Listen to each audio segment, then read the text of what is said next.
Aubrey Plaza is sat about a towel on a pier. A dense broom spreads across the lake. Wistful, meditative gaze is cast as a grazing stone along placid ripples. A daily ritual.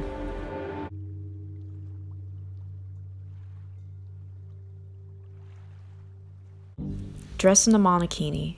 Take a morning stroll to the pier of your log cabin retreat. Sit Indian style on a neatly placed towel. Summon a pensive look. Channel the pneuma of Samuel Beckett. Splash, drown, repeat. The opening title card depicts a sheet of notebook paper with a cursive fine-tip imprint of the words Black Bear underlined.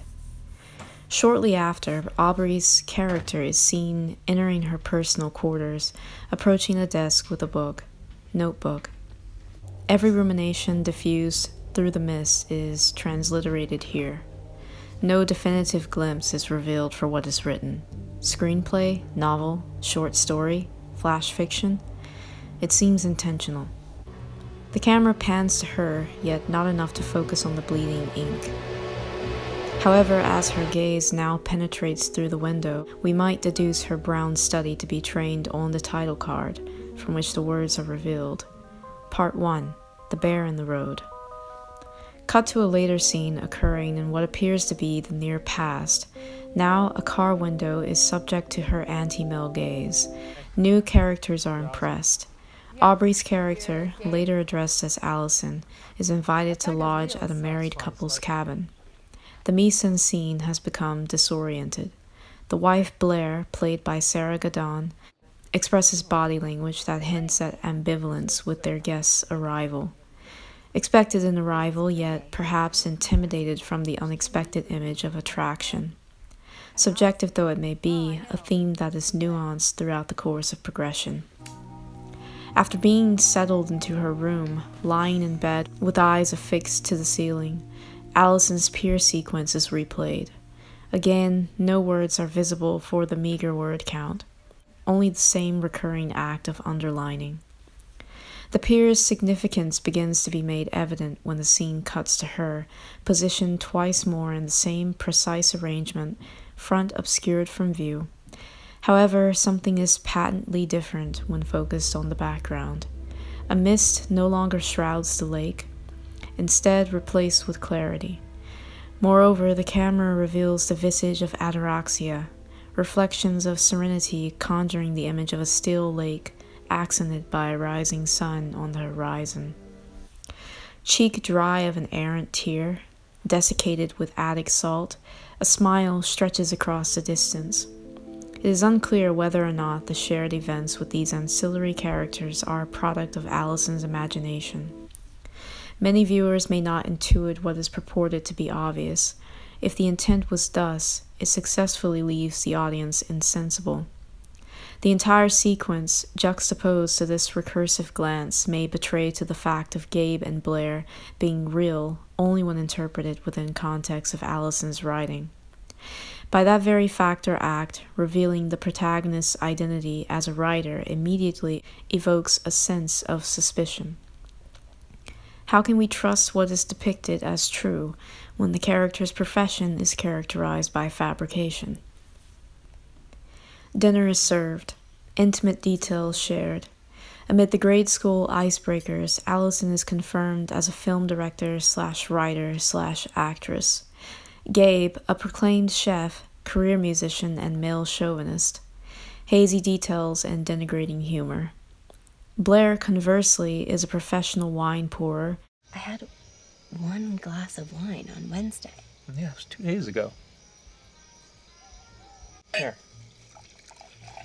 You happy? Breeder. I just want you to remember this night when the baby comes out all fucked up. And Tumblr-sired feminist.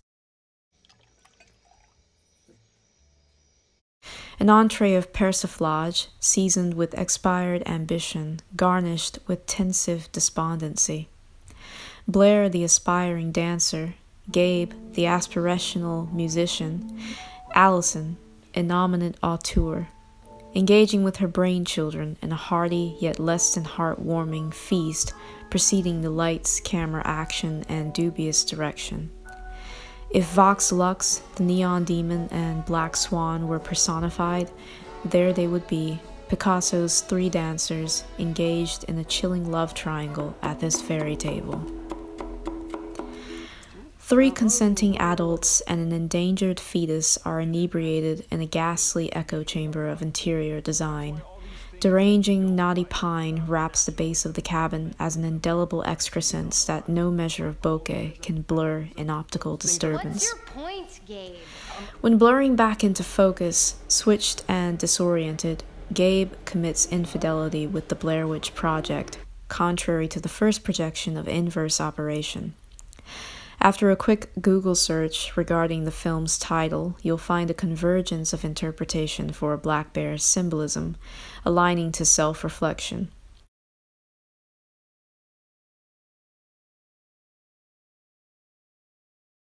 Introspection and intuition blended with instinct, according to shamanism, awakening the strong force of the unconscious. The first evidence of this self-reflection is evinced by Allison's regular visits to the pier. Reality is illustrated by a layer of thick fog obscuring the water's surface, producing no visible reflection of the subject. Allison's gaze is glassy and distant. After the first sequence of Gabe cheating on Blair with Allison, reality is pronounced by the lake's clearing. Allison is out of frame on a smoke break, a subtle clue of inconsistency and will-o'-the-wisp. See The Mist. Approaching the pier in this sequence reveals a deviation from the events of the prelude. Gabe is now dressed as Allison's husband. Unlike Blair's role, Allison is not pregnant. Allison is the more neurotic of either depiction, expressing suspicion and eventual hostility. What the fuck is going on? Towards Blair, whose relation to Gabe is too close for comfort. Oh my god. That's good. Okay.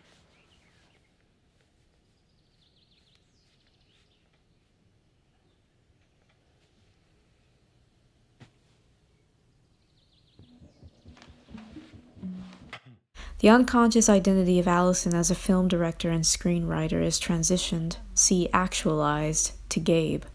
Moreover, the real Blair is a creative assistant. As a psych thriller, the diegesis is true to genre, as the audience may intuit the isolated, pensive writer as a projection of Allison's subconscious.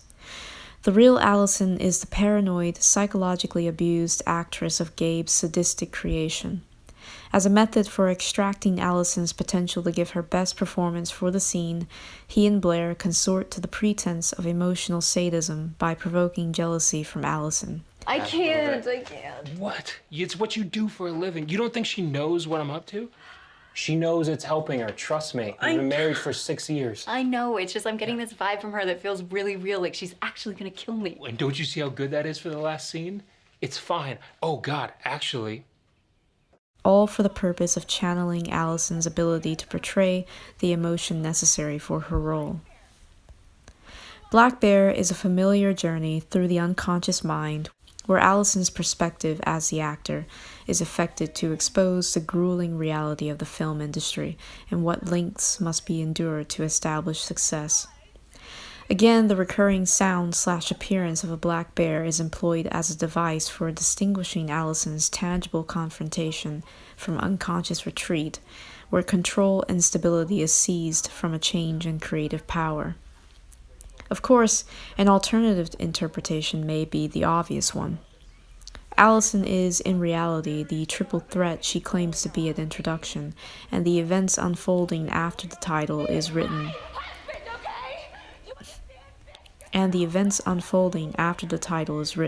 are simply the product of a work-in-progress script exploring themes of introspection and catharsis. Hence the nomination choice of Black Bear, a spirit animal that manifests when faced with intense situations that may or may not be reflective of possible bugbears, i.e. infidelity or performance anxiety. If Gabe, Blair, and the crew were real, Allison's lachrymose ritual may be revealing the aftermath of a failed marriage.